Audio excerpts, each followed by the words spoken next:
أعوذ بالله من الشيطان الرجيم. بسم الله الرحمن الرحيم. الحمد لله رب العالمين الرحمن الرحيم مالك يوم الدين إياك نعبد وإياك نستعين اهدنا الصراط المستقيم صراط الذين أنعمت عليهم غير المغضوب عليهم ولا الضالين.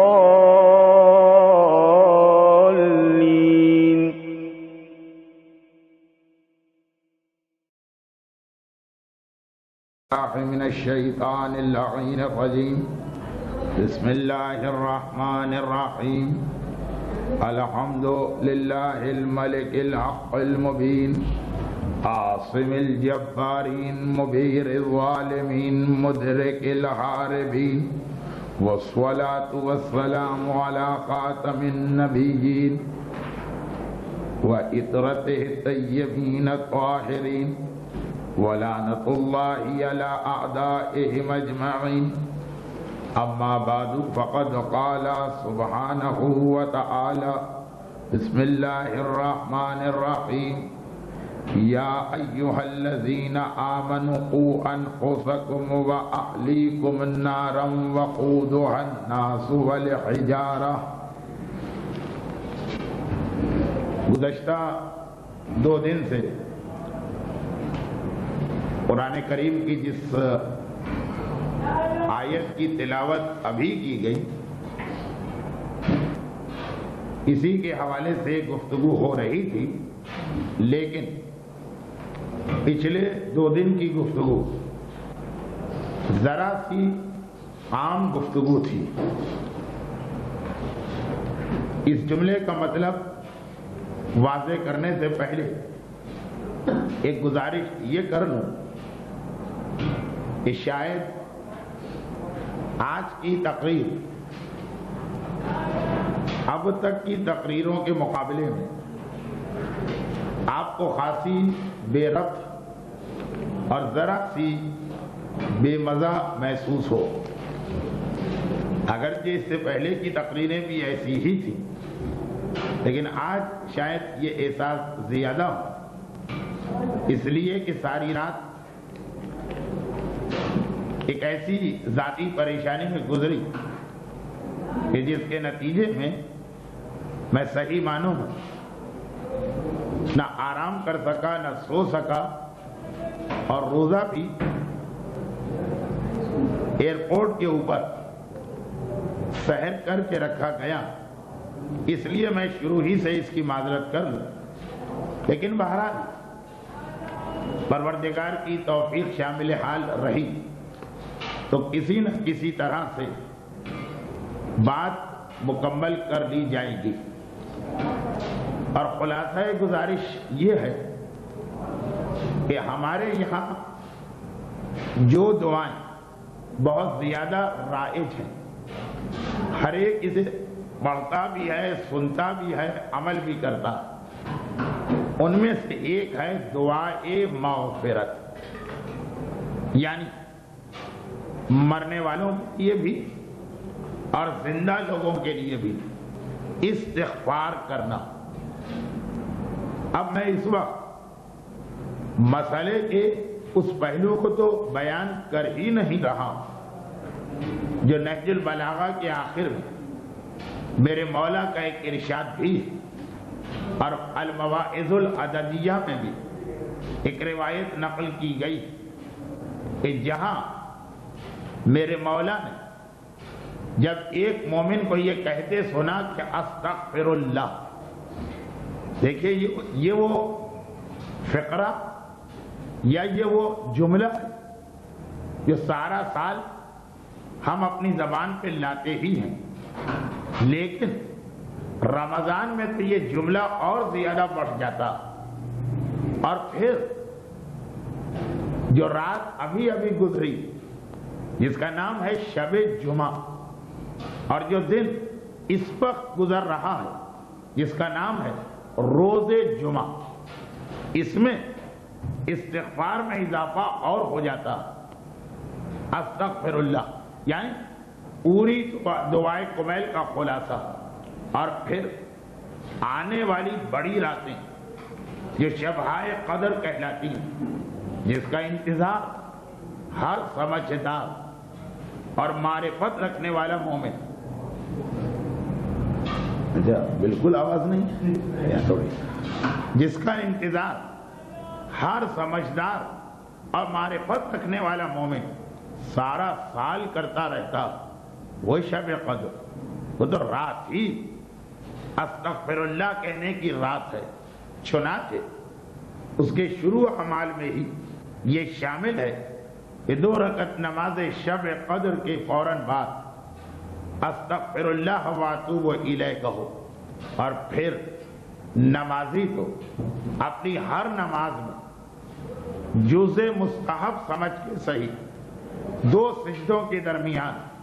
یہ استغفر اللہ کہا کرتا، اور پھر زیارت، عمرے اور حج پر جانے والا غرض کے یہ والا استغفار یا یہ والی دعائیں مغفرت جو ہم اپنے لیے تو روزانہ کرتے ہیں، بار بار کرتے ہیں، ہر اہم موقع پہ کرتے ہیں، اور جو 2 دعائیں حضرت نوح اور حضرت ابراہیم کے حوالے سے قرآن میں آئیں، ان کا بھی آغاز یہی، ربنا اغفر لی، مولا خاص اس ایک فقرے کو کہتے ہوئے جب اس مرد مومن کو پایا تو فوراً اسے پکڑ لیا۔ یہ ابھی جو میں نے اتنی تفصیل بتائی، اگر مردوں کو درس ہوتا تو میں خاص طور پر اس میں ایک جملہ ضرور کہتا، ایک جملہ تو نہیں، وہ تو میں آپ کے سامنے بھی پیش کر رہا ہوں، خاص اس ایک جملے کی 15-20 منٹ کی وضاحت کر دیتا۔ مسجد النبوی کے جنت کے ٹکڑے میں ستون توبہ، لیکن چونکہ خواتین سارا سال دن کے کسی وقت بھی وہاں جانے کی اجازت نہیں دی جاتی، اس لیے میں اس کو نظر انداز کر دیتا ہوں، لیکن پیغام تو وہی رہا،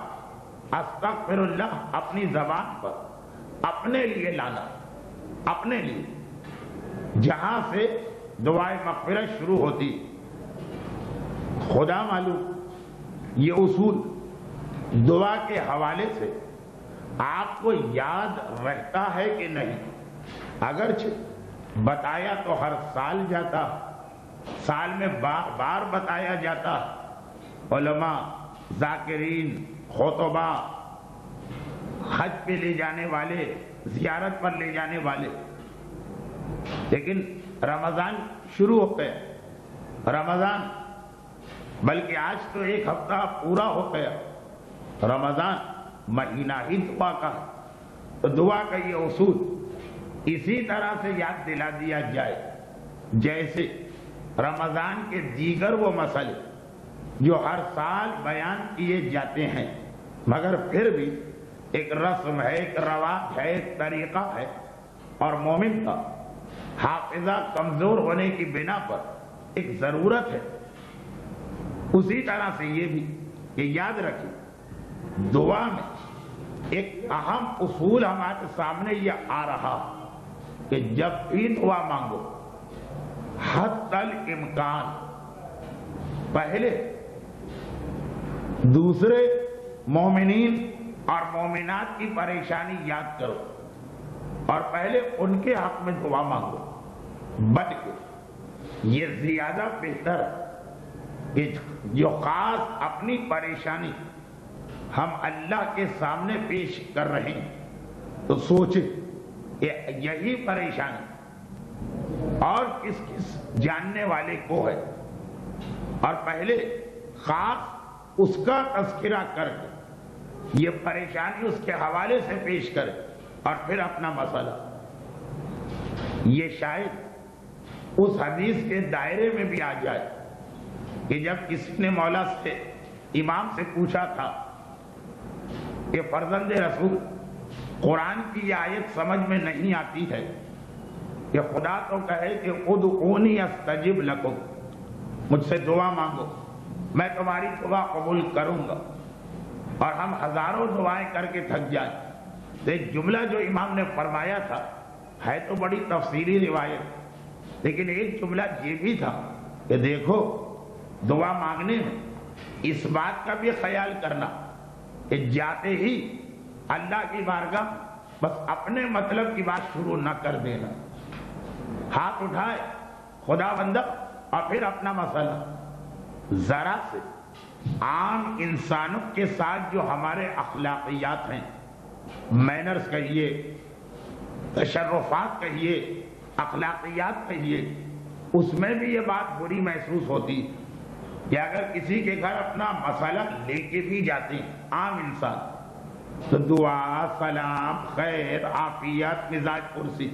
اس کے بعد بات چھیڑتے ہیں۔ ایسا تو نہیں نا کہ ابھی گھنٹی بجائی دروازہ کھولا اور جھٹ سے ہم نے اپنی بات پیش کر دی۔ یہ تو ان بھکاریوں کا طریقہ ہوتا ہے جنہیں دروازے سے واپس کر بھی دیا جاتا کہ جاؤ جاؤ معاف کرو۔ ایک طریقہ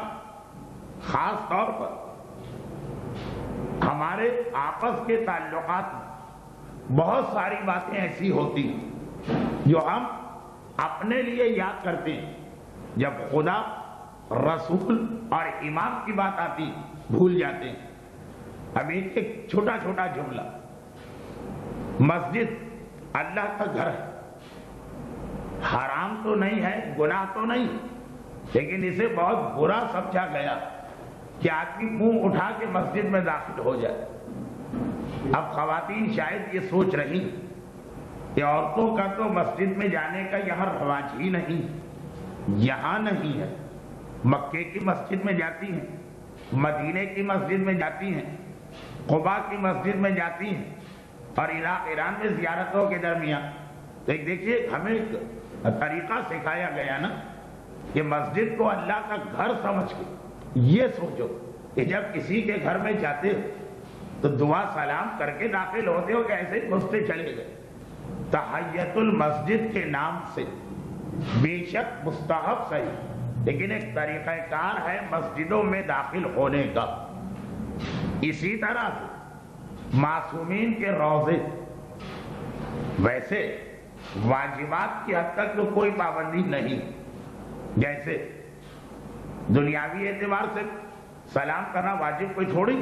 لیکن ایک طریقہ کار، ایک آداب، ایک تہذیب، ایک تربیت، جس کا طریقہ یہ کہ آدمی جب کسی سے ملتا، کسی کے گھر جاتا تو ایسے ہی گھر میں داخل نہیں ہو جاتا، بلکہ بعض ضعیف روایتوں میں صحیح مگر کتاب احادیث میں یہ موجود تو ہے نا کہ آدمی اپنے گھر میں بھی داخل ہو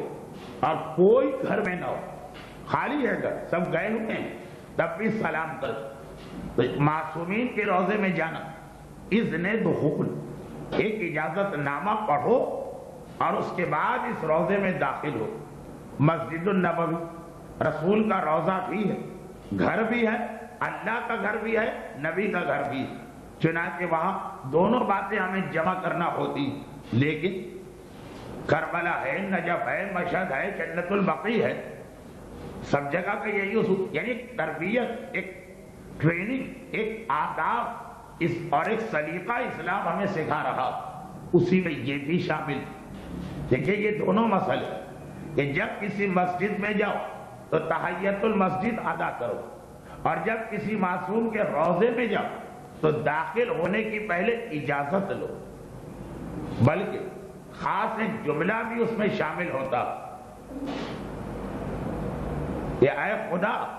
میں اس معصوم کے دنیا سے جانے کے بعد بھی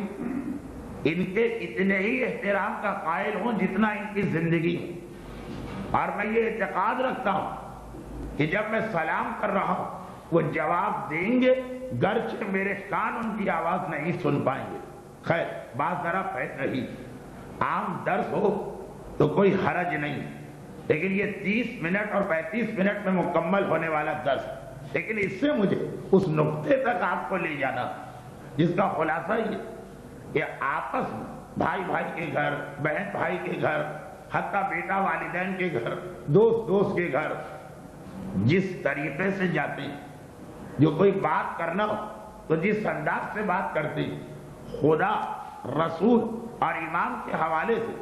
یہ ساری باتیں ہم نے فراموش کر دی۔ گرچہ ہو سکتا ہے کہ کہیں کہیں باپ اور بیٹے کے رشتے کی قربت کو دیکھتے ہو شاید اپنے والدین کے گھر میں آدمی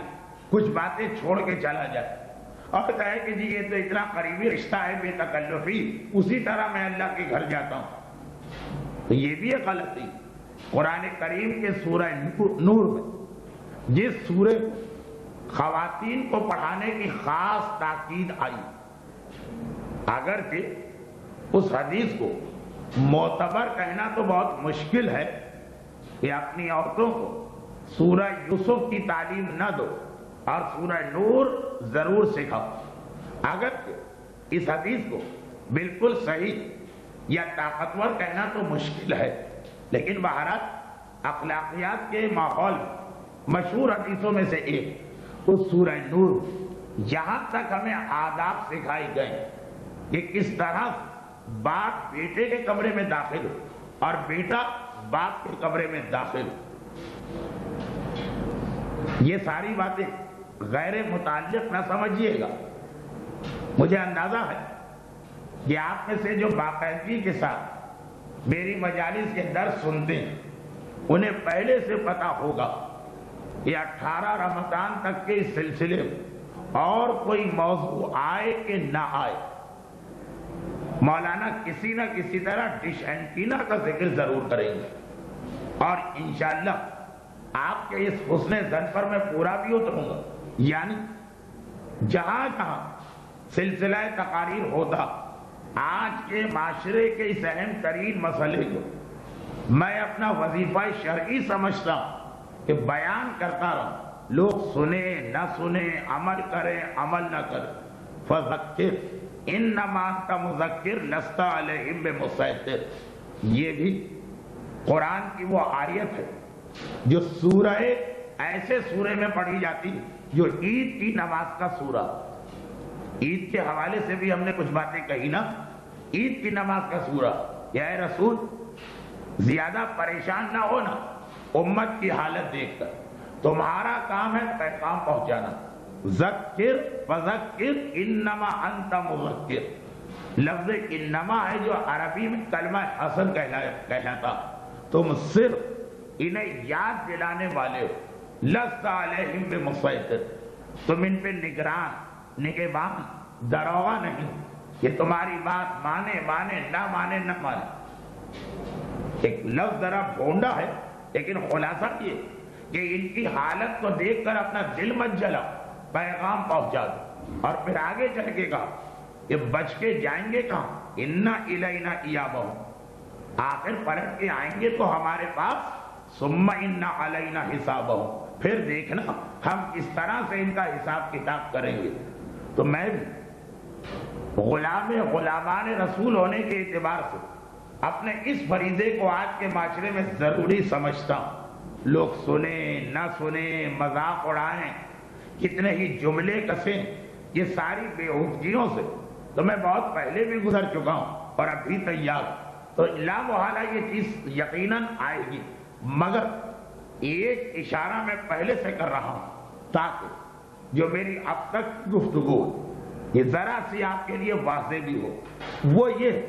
کہ ڈش اینٹینا یا اس سے متعلقہ باقی جتنی بھی باتیں اس کے جو نقصانات ہیں، اس میں ایک مسئلہ یہ ہوا کہ بے پردگی اور گانا بجانا اس کا اتنا واضح اور بڑا نقصان بن کے سامنے آیا، جس پر یقیناً آگے چل کے الگ سے بات کی جائے گی، کیونکہ ڈش اینٹینا نہ بھی ہوتا تب بھی گانا بجانا تو اپنی جگہ حرام ہے، اور اگر ڈش اینٹینا کا مسئلہ نہ بھی ہوتا تب بھی بے پردگی تو اپنی جگہ حرام ہے، لیکن اس سے ہٹ کر اس ڈش اینٹینا کے اور بھی کئی نقصانات ہیں. اب مسئلہ یہ کہ ان دو بڑے نقصانات کے چکر میں ہم باقی نقصانات کی طرف سے اپنی توجہ ہٹا بیٹھے. چنانچہ اگر کہیں ان دو کے حوالے سے تبلیغ کا کوئی کام ہوا بھی تو ساری توجہ ہماری ادھر لگ گئی. اور ان نقصانات میں سے ایک یعنی گانے اور بے پردگی کے علاوہ ایک وہ نقصان ہے جو ماہ رمضان کی شروع 2 تقاریر میں اشارتاً آیا اور ان قریب وضاحتاً اور صراحتاً آنے والا. اور ایک آج کا نقصان جو میں آج بتا رہا ہوں، یعنی وہ باقی نقصان چھوڑی، یہی اتنا بڑا نقصان بدتمیزی سکھانا. دنیا کے ہر مذہب اس کے اندر کم از کم یہ چیز تو متفقہ، ایک آداب بول چال کے، گفتگو کے، بڑوں سے بات چیت کرنا، برابر والوں سے بات چیت کرنا. دیکھیں یہ ایک بہت بڑا نقصان، اخلاقیات کی ساری بنیادیں منہدم کی جا رہی ہیں. مثلا ایک ہندوستانی چینل ہے زی ٹی وی، یعنی اتنا کہنے کی مجھے ضرورت نہیں، آج کے بچے ہم سے زیادہ یہ چیزیں جانتے ہیں، عام لوگ ہم سے زیادہ جانتے ہیں. خالی اس کے ایسے پروگرام پہ نگاہ ڈال لیجیے، یہ پتہ چلے کہ جی بھائی یہ تو خالی ہنسی مذاق کے. وہ ہنسی مذاق کی بات نہیں، جو بےہودگیاں اس کے اندر سکھائی جاتی ہیں بے پردگی کے حوالے سے نہیں، گانے بجانے کے حوالے سے نہیں. چلیں ایک اور بات بھی کہہ دیں، عشق و محبت کے حوالے سے بھی نہیں، لیکن بات چیت کے حوالے سے. اور خاص جو مجھے لوگوں نے بتایا، خاص لڑکیوں کو استعمال کر باپ سے کس طرح بات، ماں سے کس طرح بات، بڑے بھائی سے کس طرح بات. یہ کچھ بہت چھوٹی چیز نہیں، لیکن مسئلہ یہی کہ جب آدمی کی زندگی کو خطرہ ہوتا تو چھوٹی موٹی بیماریوں پر وہ توجہ بھی نہیں دیتا. ہمارے یہاں بھی یہی ہوا کہ زی ٹی وی یا ڈش اینٹینا کے وہ بڑے بڑے نقصانات دیکھ کر ہم یہ چھوٹی چیزوں کو بھول گئے. لیکن یہ بھی اپنی جگہ بہت اہم، بد اخلاقی، بدتمیزی، بڑوں کا احترام ختم کرنا، بات چیت کے ادب اور آداب اور تہذیب کا خاتمہ کرنا. اسلام جو یہ اتنا زور دیتا ہے کہ جب ملاقات ہو تو آغاز ہی سلام سے کرو. یہ خالی ایک سلام کی بات نہیں، یہ پورا ایک نظام ہے، یہ پوری ایک تربیت جو بہت ہی اہم. خیر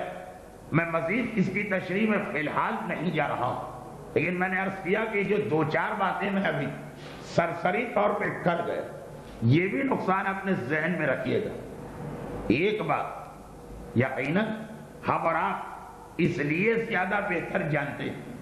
کہ یہ بات سب سے پہلے تو دنیا کو ہمارے مولا ہی نے بتائی. جو میرے ساتھ ہمیشہ مسئلہ ہوتا کہ اگر بات کو سمیٹ کے بیان کروں پھر شکایت آتی ہے مجمع کی کہ آپ نے غلط سلط بات کر دی. کل ایک مسئلہ ہے عورت کو حالت حیض میں وضو کا. اب جتنا سوال پوچھا گیا میں نے اس کا جواب دی، مگر مختصر کرنے گیا غلط فہمی ہو گئی کہ نماز کے وقت تو مستحب ہے عورت کے لیے کہ وضو کر کے مصلی پر بیٹھ کر ذکر خدا کرے. سوال کرنے والی نے نماز کے بارے میں پوچھا ہی نہیں تھا، لیکن بعد میں یہ شکایت ہے کہ بیان کرنے میں یا کوتاہی ہو گئی اور یا سننے میں، لیکن مقصد یہی تھا بیان مختصر کروں تو یہ مسئلہ، تفصیل سے پھیلا دوں تو وہ مسئلہ، یا آپ اتنی تفصیلی بات چھیڑ دیتے ہیں کہ ایک موضوع بھی پورا نہیں ہو پاتا. خیر خلاصہ یہ کہ یہ ضمناً جو بات میں نے چھیڑ دی اسے ایک اہم بات سمجھیے. اور ہمیں یہ پتا ہے، اور اس لیے پتا ہے کہ غالباً دنیا میں سب سے پہلے اتنے واضح انداز سے یہ اصول ہمارے مولا نے سکھایا کہ یہ توقع تو ہم نہیں کریں گے کہ جو آج سے 50 سال پہلے کے انداز سے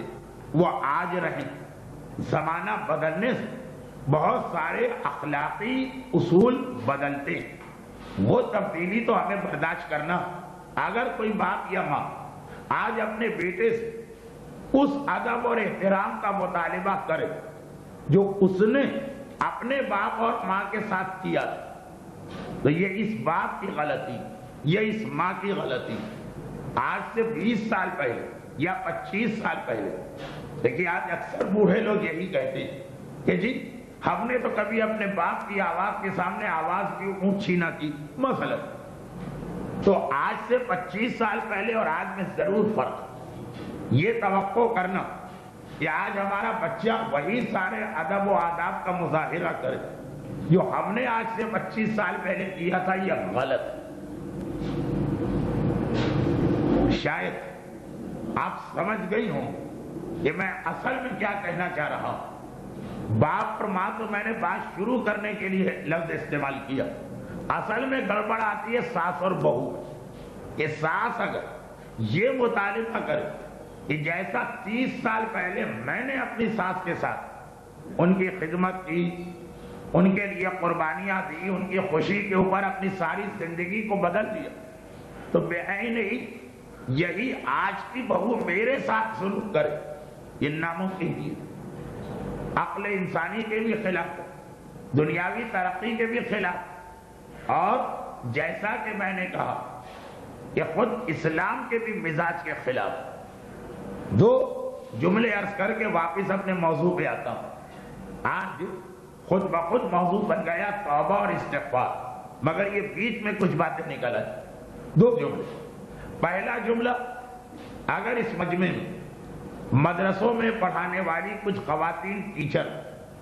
یا فقہ عالی سے دلچسپی رکھنے والی کچھ خواتین ہیں، تو ایک جملہ ہمارے یہاں کہ زمانہ بدلنے سے عرف بدلتا رہتا، اور عرف کے بدلنے سے حکم خدا بدلتا رہتا. یعنی حد اوسط کو گرائیں تو نتیجہ یہ نکل رہا کہ زمانہ بدلنے سے بعض حالتوں میں حکم خدا بدل جاتا. اگر حلال محمد قیامت تک حلال ہے، حرام محمد قیامت تک حرام، مگر یہ اصول بھی اپنی جگہ ثابت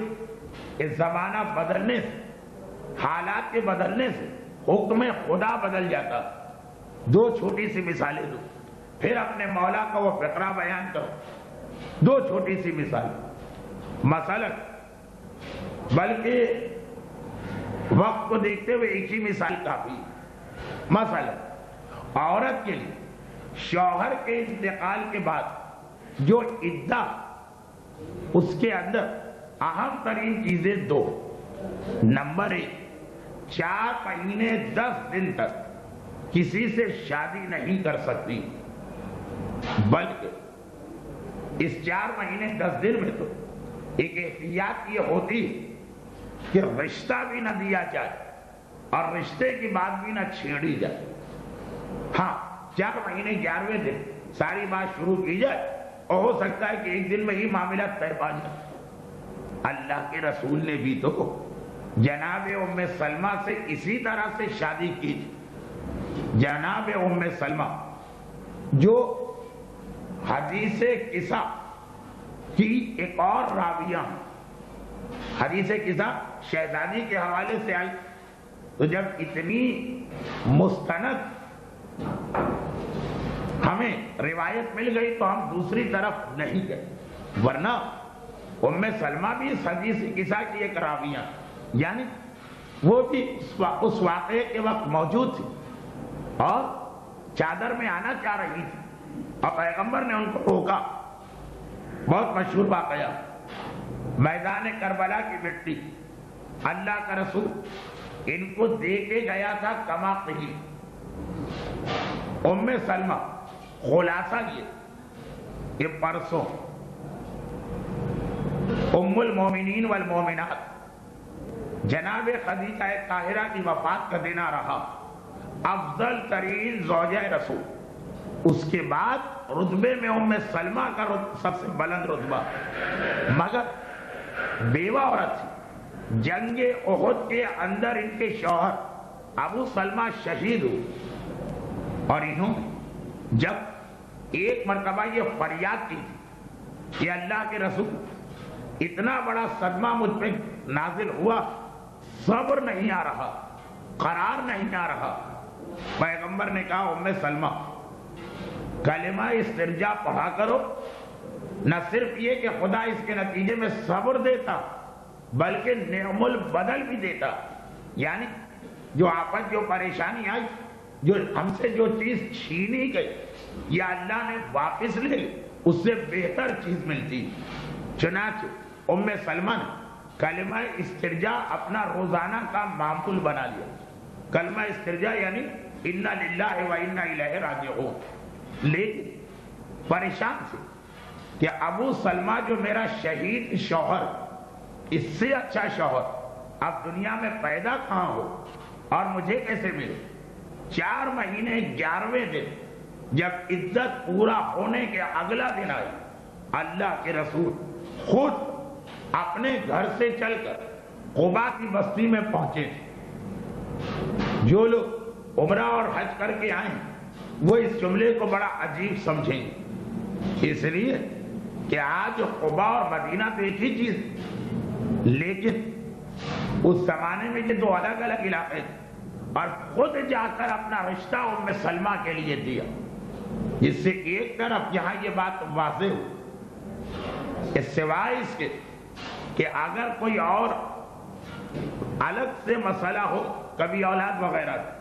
اس کے علاوہ بیوہ عورت کے لیے دوسری شادی میں کوئی قباحت، کوئی خرابی نہیں. اور یہ بھی ام سلمہ کی سمجھ میں آ گیا کہ لا انا للہ و انا الیہ راجعون. میں سوچ رہی کہ مجھے اپنے شوہر سے بہتر کون ملے گا. یہ تو سوچ ہی نہیں سکتی کہ اس آیت کی اتنی بڑی برکت ملے گی کہ کائنات کا سب سے بہترین شوہر مجھے عطا ہوگا. لیکن اسی کائنات کے بہترین شوہر نے یہ بھی کہا کہ کائنات کی بہترین بیوی خدیجہ کی شکل میں مجھے ملی. لیکن خیر یہ موضوع 2 دن بعد کا. تو خلاصہ یہ کہ عدے میں پہلی ذمہ داری جو ہے تو بڑی ذمہ داری 4 مہینے 10 دن تک شادی نہ کرے، اور دوسری ذمہ داری 4 مہینے 10 دن تک زینت نہ کرے. 4 مہینے 11ویں دن سے زینت شروع کر دے. حکم واجب یا مستحب نہیں بتانا، کا اجازت ہے. خیر تعلیم اور معاشرہ بدلنے سے اب تو ذہنوں میں خاصی وسعت آئی، لیکن آج سے 30-40 سال پہلے بھی 100-200 سال پیچھے نہ صحیح 30-40 سال، اس سے بھی کم 20-25 سال پہلے بیوہ ہونے کا مطلب ہوتا کہ اس عورت کو شادی نہ کرنے دی گئی. الگ بات سادگی ہمارا موضوع تھا، مگر اس انداز کی سادگی نہیں جیسے ہندوؤں میں تھی. خیر اب اس پہ بات کرنے کی کیا ضرورت، خود ہی جدید زمانے نے یہ مسئلے حل کر دیے. لیکن دوسری یہ چیز کہ 4 مہینے 10 دن تک زینت نہ ہو. ہاں 11ویں دن سے زینت شروع کر دیں. آج بھی کتنے ہی ایسے گھرانے مل جاتے ہیں. ایک تو اسلام میں غیبت ویسے ہی حرام، مگر جہاں غیبت بھی نہ ہو تہمت اور بہتان. دیکھا فلاں عورت کو ابھی شوہر کا کفن بھی میلا نہ ہوا اور اس نے آرائش شروع کر دی. ہاں یہ وہاں تو صحیح جو آج بہت زیادہ پڑھی لکھی خواتین، 1 ہفتہ بھی نہ ہوا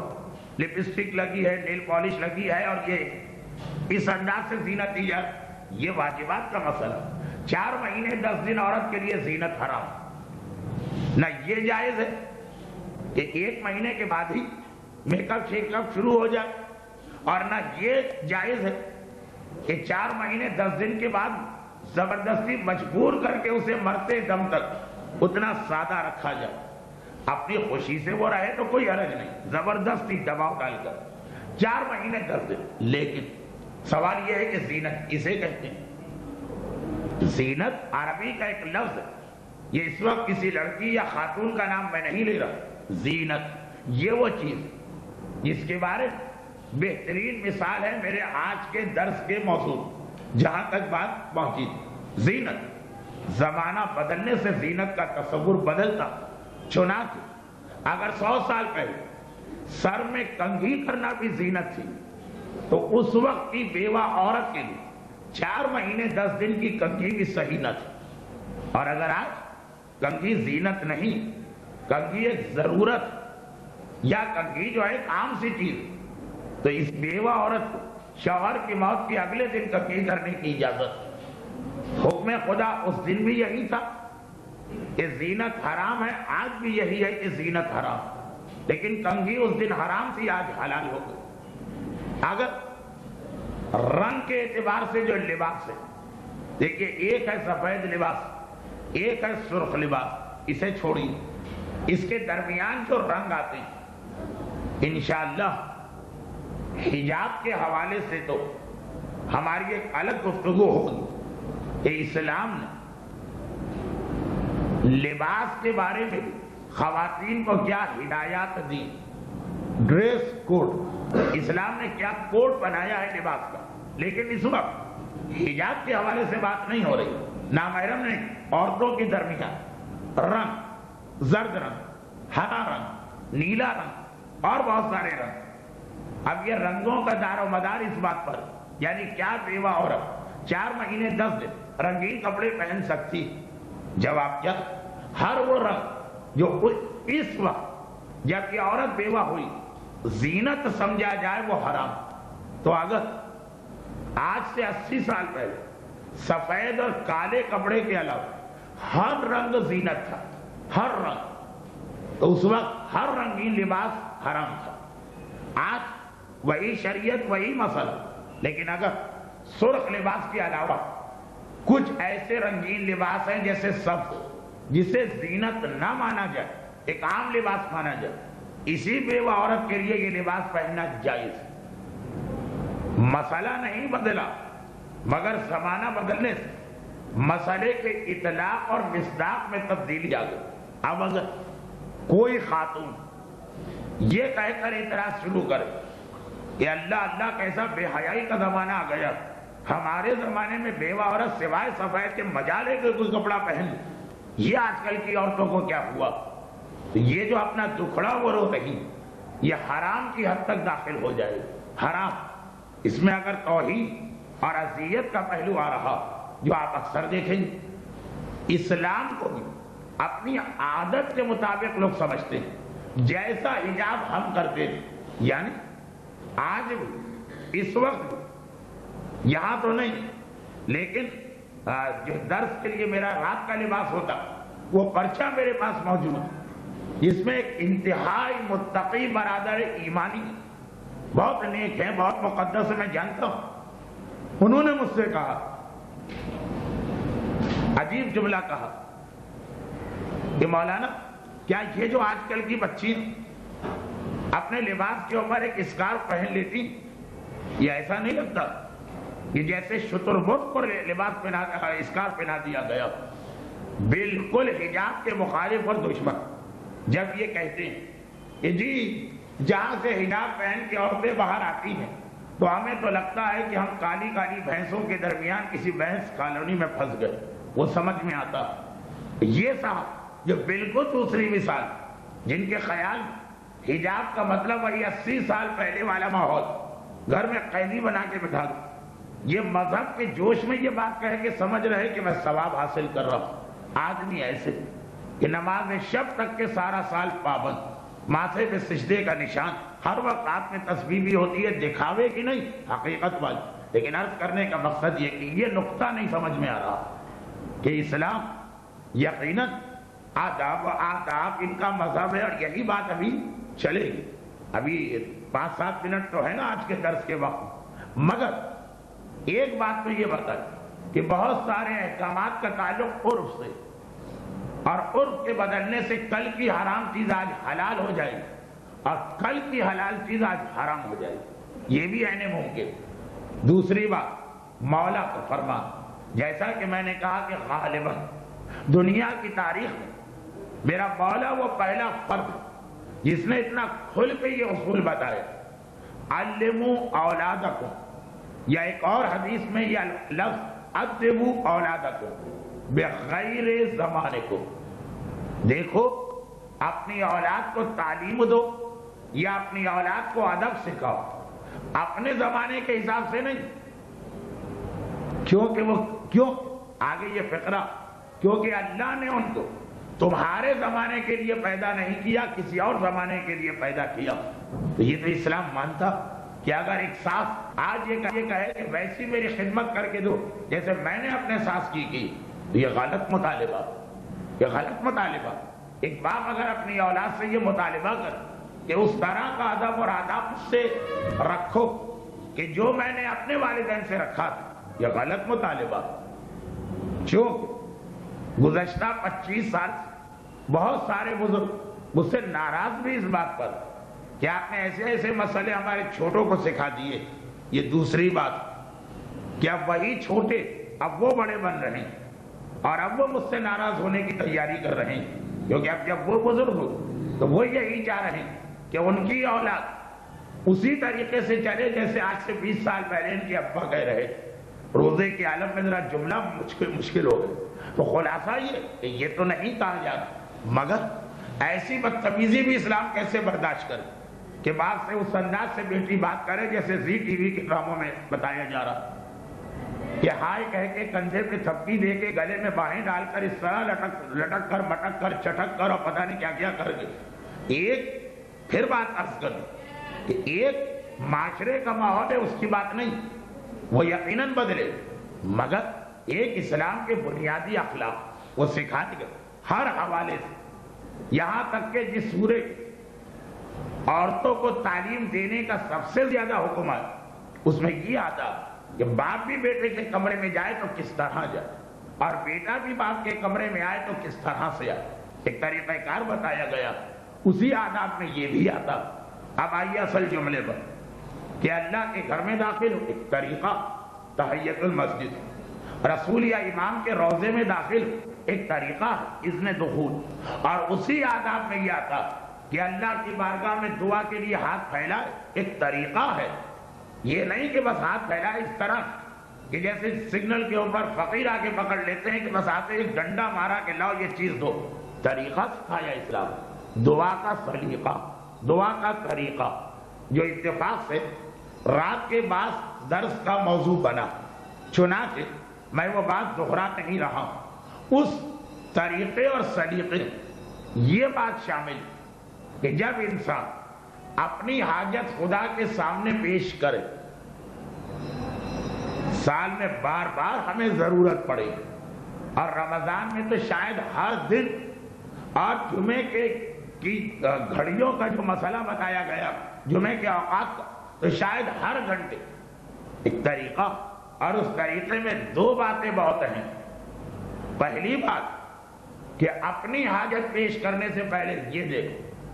کہ تم سے زیادہ مستحق اس معاشرے میں کون، مگر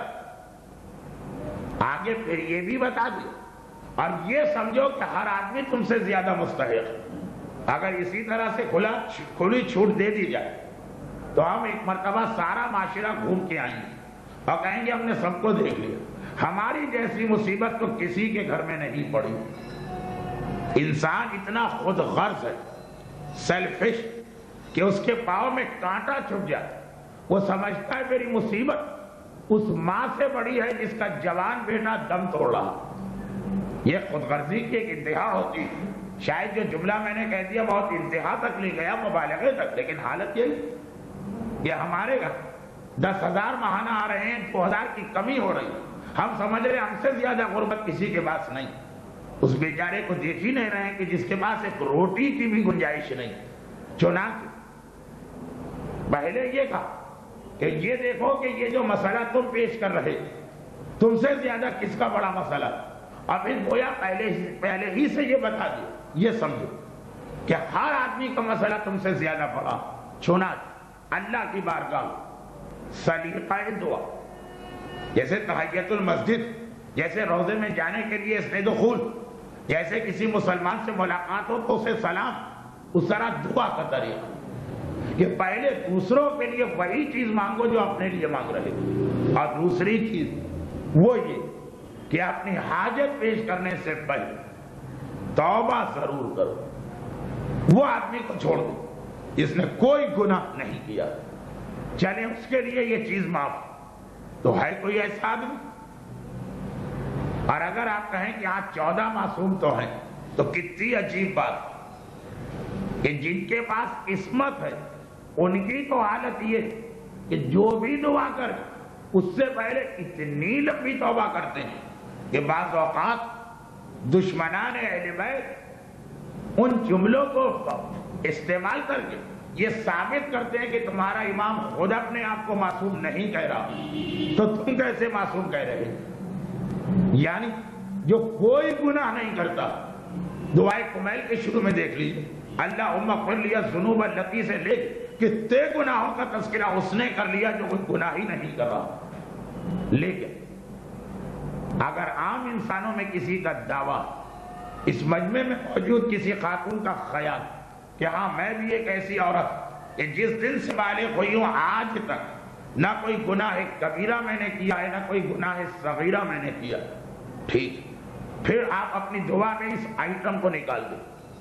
اور اللہ کے سامنے دعا پیش، اپنی حاجت پیش کر دیں۔ لیکن اگر خود انسان کہے کہ یہ ہو ہی نہیں سکتا تو آداب دعا، سلیقہ دعا، اس میں یہ شامل ہے کہ دوسرا نقطہ یہ ہے کہ ہمیشہ توبہ کرو، اس کے بعد بات شروع کرو۔ یہ عام زندگی کا مسئلہ بھی کہ اگر کبھی کسی آدمی ہماری مخالفت میں کوئی کام کیا، کوئی بات کہی، ہیں بہت سارے لوگ، ہر آدمی کو دوسرے آدمی سے اس کی شکایت، اور پھر وہی صاحب انہیں کوئی ضرورت پڑ گئی ہمارے پاس آنے کی تو آتے ہی وہ کہتے ہیں کہ مولانا جو اس سے پہلے ایک دفعہ ہوا وہ غلط فہمی تھی یا مجھ سے غلطی ہو گئی، پھر اپنی بات پیش کرتے ہیں۔ اتنا تو ہم بندوں کے حوالے سے بھی جانتے ہیں کہ جب ہم نے کسی کے خلاف کوئی کام کیا، کوئی بات کہی، اس وقت تو یہ سمجھ رہے تھے نا کہ ہمیں ان کی کیا ضرورت پڑے، پھر کبھی پڑ جاتی ہے ضرورت تو آتے ہی پہلے پرانی بات کے حوالے سے معذرت کی جاتی ہے۔ چلے بندوں میں تو آدمی یہ بھی کہہ دیتا کہ شاید کسی نے آپ کو بتایا ہو تو وہ لوگوں نے غلط کہا، اللہ کے سامنے تو یہ بھی نہیں، وہ ہر چیز کو جانتا۔ تو اتنے آداب، یعنی آخری آج کا میرا جملہ یہ بنا کہ جتنا ہم ایک دوسرے کا خیال کر کے آداب کا مظاہرہ کرتے ہیں کہ پہلے دعا سلام سے بات، جاتے ہی اپنا مسئلہ نہ چھیڑ دینا، دو چار پرانی باتوں کی معذرت، اتنا بھی ہم اللہ کی بارگاہ میں آداب کا خیال نہیں رکھتے۔ یہ دو چیزیں یاد رکھیے، اس لیے کہ رمضان کا ہر دن، اور جیسا کہ میں نے کہا کہ ہر شب جمعہ، روز جمعہ اور زیادہ، اور پھر آخر میں شب قدر اور زیادہ، یہ سب دعاؤں کی گھڑیاں۔ ایسا نہ ہو کہ ہماری محنتیں یعنی دعائیں فقط اس لیے ضائع ہو جائیں کہ اللہ دینے کو تیار تھا، ہم نے صحیح طریقے سے نہیں مانگا۔ اور اس صحیح طریقے میں یہ دو بات ذہن میں رکھیے، گرج یہ ساری بات ضمناً شروع ہوئی اس جملے سے کہ جو مغفرت 2 دن سے آپ نے سنی اس کا بہترین استعمال پہلے اپنے گھر میں کرنا، وہ تو بات شروع ہی نہیں ہوئی۔ لیکن خیر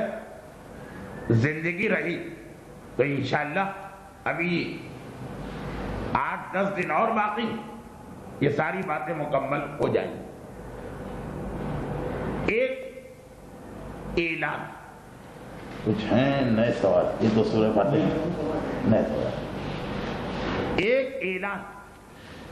وہ یہ ہے کہ اب یہ محسوس کیا گیا کہ اگر میں نے آپ کے تحریری سوالات کے جوابات اس درس میں پڑھے تو نہ تو آپ میں سے ہر ایک مطمئن ہو پائے گا، اس لیے کہ سوال ہے 50 مومنات کے، جواب آتا ہے صرف 1 کا یا 2 کا، اور 48 تو اپنی جگہ یہی سمجھ رہی ہے نا کہ ہمارے سوال کو چھوڑ دیا گیا، تو اکثریت پھر بھی غیر مطمئن رہے، 1 آدھ مطمئن ہو تو اس سے بہتر یہی کہ یہ سوالات کا سلسلہ ہی بلکہ ہر درس میں اپنے حساب سے میں 10 سے 15، اب 6 درس آج ہو چکے ہیں، چنانچہ اب وہ وقت آ گیا کہ سوالات یعنی مسائل کو کم سے کم 15 منٹ دیے جائیں، تو ہر درس میں خود سے اپنے حساب سے جو معاشرے کی ضرورت سمجھو مسائل کا سلسلہ شروع کروں، جیسا میرے اکثر دروس کا طریقہ کار ہوتا۔ تو جو سوالات آ گئے ان کا جواب بھی اب میں اپنے آپ پر آج کے اعلان کے بعد کوئی اخلاقی ذمہ داری محسوس نہیں کر رہا ہوں، اور آئندہ کوشش یہ کریں کہ سوائے کسی بہت ہی ارجنٹ مسئلے کے اور کوئی سوال نہ بھیجیں۔ اچھا، تو اب تک جو سوال آ گئے پھر اس کے لیے تو ہم یہی طریقہ رکھیں گے کہ 2 دن اپنی طرف سے مسئلے بتائیں، 1 دن سوالات پڑھ دی، نئے نہیں جو پرانے، 2 دن اپنی طرف سے مسئلے بتائیں، 1 دن یہ سوالات پڑھ دی، اور آگے چل کر کسی ایک درس کو فقط ان سوالات کا درس بنایا جائے گا جیسے پچھلے سال ہوا تھا، تاکہ جو آ چکے ہیں کم از کم یہ تو ان سے تو ہم فارغ ہو جائیں۔ لیکن گزارش یہ ہے کہ اب مزید سوالات تحریری صورت میں نہ بھیجوائے جائیں۔ ایک مسئلہ یہ بھی ہے کہ بعض تحریریں ایسی ہیں کہ وہ خواتین کی مجبوری تو وہ کسی اور سے لکھوا کے بھیجوائیں،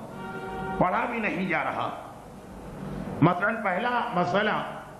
میں سمجھ نہیں پا رہا کہ کیا پوچھا گیا کہ فطرہ کسی قریبی فطرہ کوئی قریبی رشتہ دار بیوہ عورت پردہ کرتی مگر میں پردہ نہیں کرتی، یا شاید کہ گھر میں پردہ نہیں کرتی، کیا اس کو فطرہ دے سکتے ہیں؟ یہ صرف میں نے اپنے اندازے سے پڑھا کہ شاید لفظ یہ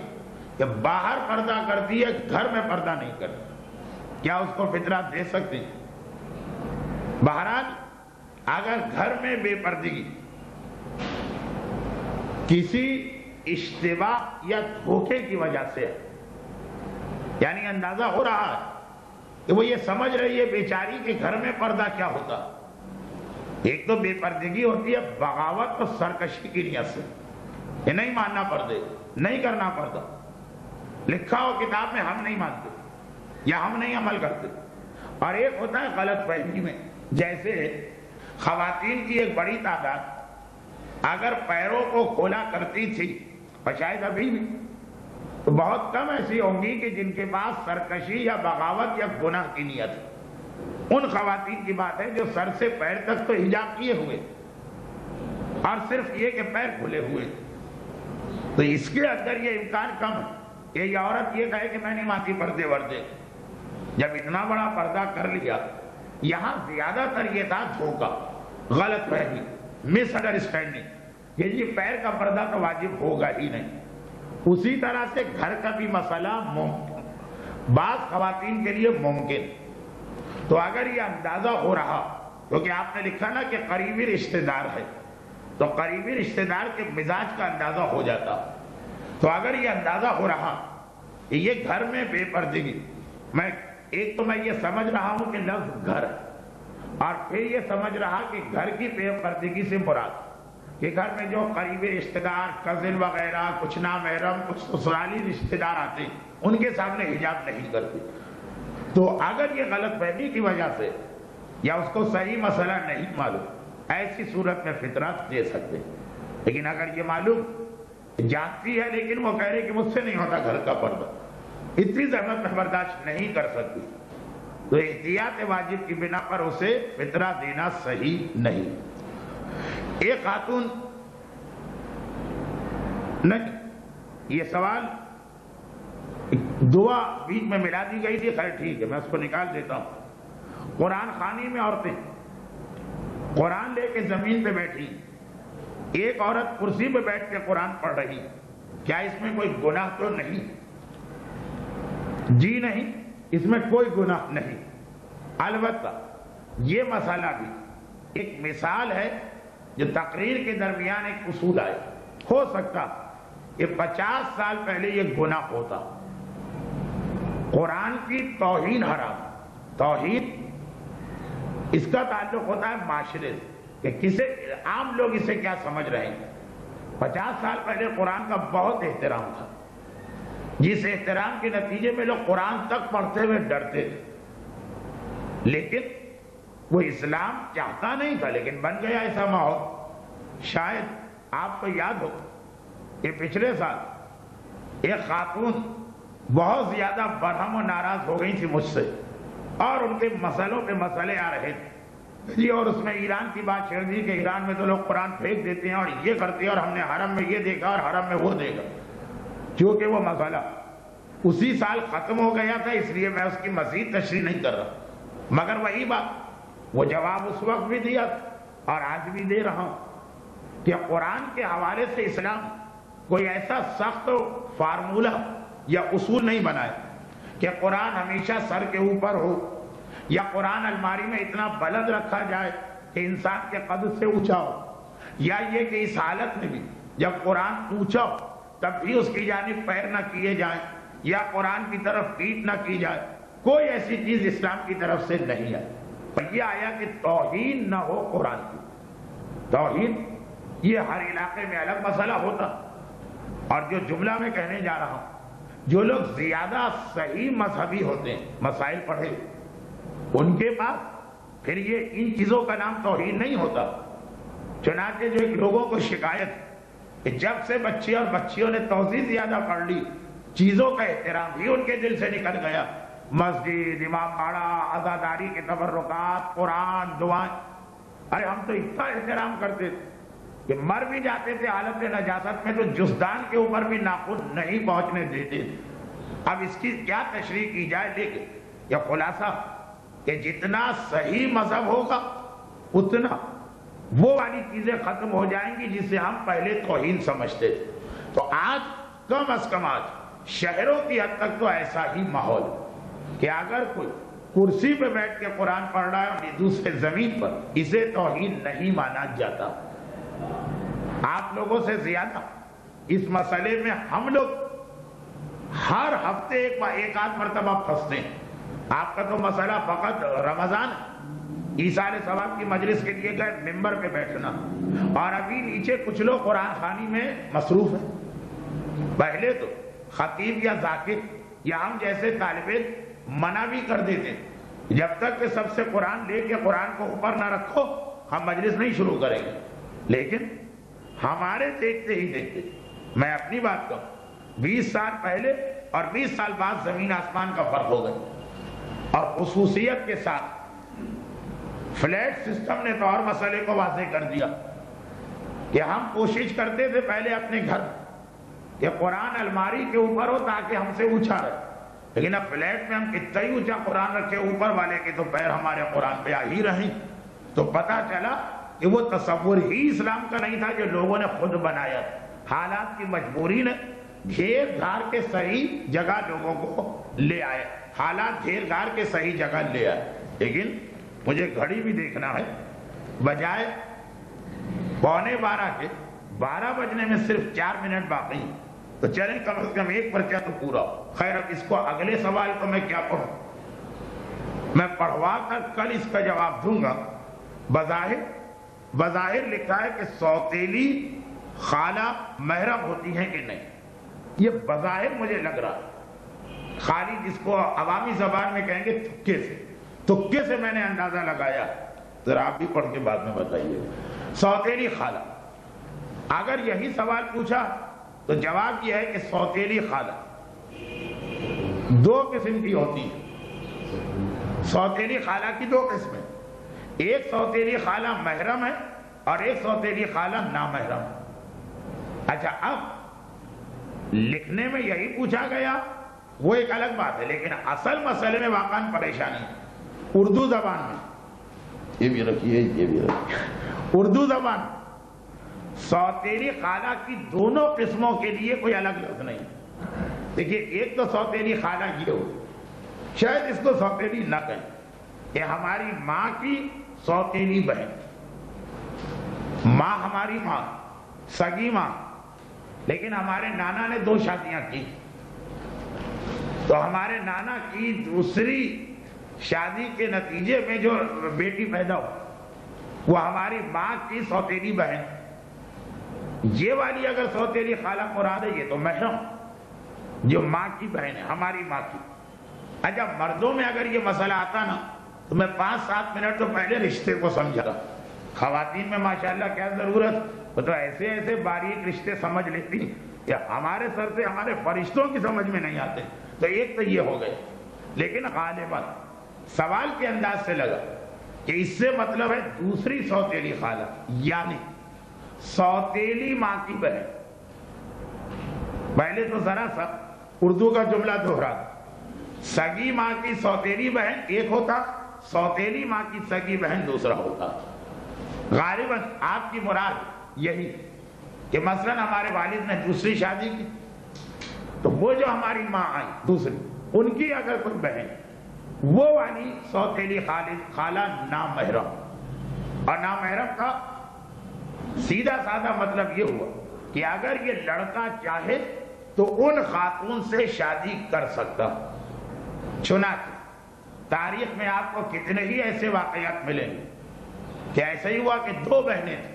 ایک کی شادی باپ سے ہوئی، ایک کی شادی بیٹے سے ہوئی. کوئی حرج نہیں، بلکہ خاندان اہل بیت میں بھی آپ کو اس کی مثال مل جائے گی. یعنی نہ صرف یہ کہ وہ نامحرم ہے سوتیلی خالہ، بلکہ ذرا سے بھی اس میں کوئی ہچکچاہٹ یا رکاوٹ یا کراہیت بھی نہیں. خاندان اہل بیت کے بارے میں جو ایک اصول مشہور ہے کہ وہ مکروہ کام بھی نہیں کرتے ہوں گے، تو یہ ایسی کتنی مثالیں کہ دو بہنیں آئیں، ایک سے باپ نے شادی کر لی اور ایک سے بیٹے نے. بھئی جب باپ نے شادی کر لی تو اس عورت کی بہن بیٹے کے لیے سوتیلی خالہ بن گئی، لیکن سوتیلی خالہ نامحرم. اچھا، شادی کے حوالے سے بھی اور حجاب کے حوالے سے بھی اس سے حجاب بھی کرنا پڑے گا اس لڑکے کو. اور اس کے ساتھ ہی درس کا اتنا وقت گزر گیا کہ اب ہمیں بھی حجاب کر ہی دینا چاہیے اور یہاں سے غائب ہو جانا چاہیے. مگر جب اسلام کے اتنے احکامات بیان کر کے اللہ کی اس خوشنودی کو حاصل کیا تو خالی ہاتھ کیوں حجاب کر جائیں؟ اللہ سے مانگ کے جاتے ہیں کہ پروردگارہ اس درس میں شریک ہونے والوں کو خصوصاً اور ہر مومن اور مومنہ کو دنیا اور آخرت کی ہر پریشانی سے محفوظ فرما. ہماری ساری دعائیں قبول فرما. جن کے لیے آج ایصال ثواب ہے ان مرحومین حاضرین درس میں سے ہر ایک کے خاندان کے تمام مرحومین اور کل اموات مومنین اور مومنات کی مغفرت فرما. ایک بار پھر یہ عرض کر دوں کہ خداوند رمضان کا مہینہ جمعے کا دن ہے اور زوال کی وہ گھڑی آ رہی ہے جو قبولیت دعا کی گھڑی. تو مومنات مومنین کی تمام دعائیں خصوصاً صحت، اولاد اور رزق کے حوالے سے ہر دعا کو قبول فرما. ایک مومنہ 6 سال سے بے اولاد ہیں، خاص دعا کے لیے کہا ہے پروردگارہ اس مقدس مہینے کی مقدس گھڑی اور خاندان اہل بیت کی شہزادہ علی اصغر کا واسطہ ان مومنہ کو صاحب اولاد فرما. اور سب سے بڑی ہماری دعا وہ پوری ہو گئی تو یہ پہلے والی ساری دعائیں خود بخود پوری ہو جائیں گی. یعنی اے خدا اپنی آخری حجت امام زمانہ کے ظہور میں تاجیل فرما. مرحومین کے اسماء گرامی سن کر ہی جائیے. آج کیونکہ وقت خاصا گزر گیا اس لیے میں بہت تیزی کے ساتھ یہ نام پڑھ رہا ہوں. وارث مطمئن رہیں کہ نام ہر ایک پڑھا جائے گا. مرحوم اکبر علی پنجوانی اور تمام مرحومین، مرحوم اصغر علی وزیر علی،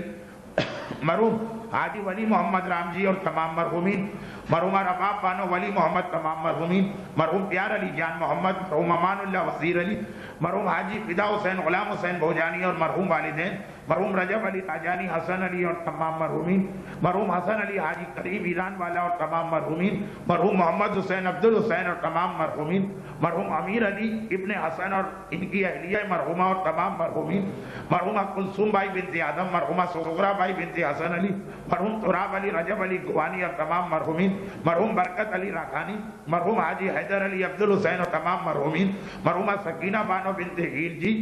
اور تمام مرحومین، مرحومہ فرزانہ بانو بنت اکبر علی اور تمام مرحومین، مرحوم محمد علی حسن علی ویڑی والا، شہید انور عباس حیدر علی اور تمام مرحومین، مرحوم ولی محمد نانجی اور تمام مرحومین، مرحوم حسین علی صالح محمد، مرحومہ زہرا بائی ولی محمد راجانی اور تمام مرحومین، مرحوم حسین علی غلام حسین کرمانی اور تمام مرحومین، مرحوم حسین علی غلام حسین، مرحوم حسن علی کالا والجی،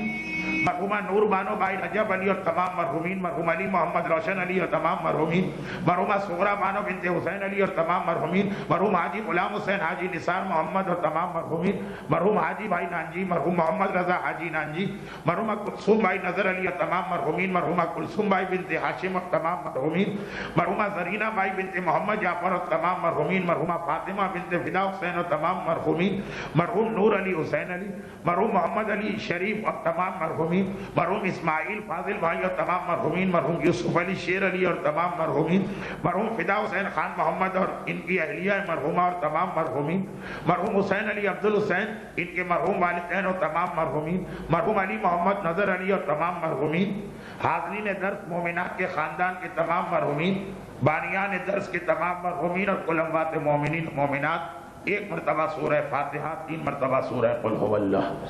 بسم اللہ الرحمن الرحیم، الحمدللہ رب العالمین، الرحمن الرحیم، مالک یوم الدین، ایاک نعبد و ایاک نستعین، اهدنا الصراط المستقیم، صراط الذین انعمت علیہم غیر المغضوب علیہم ولا الضالین۔ بسم اللہ الرحمن الرحیم، قل هو اللہ احد، اللہ الصمد، لم یلد ولم یولد ولم یکن له کفوا احد۔ بسم اللہ الرحمن الرحیم، قل هو اللہ احد، اللہ الصمد، لم یلد ولم یولد ولم یکن له کفوا احد۔ بسم اللہ الرحمن الرحیم، قل هو اللہ احد، اللہ الصمد، لم یلد ولم یولد ولم یکن له کفوا احد۔ ربنا تقبل منا انک انت السمیع العلیم۔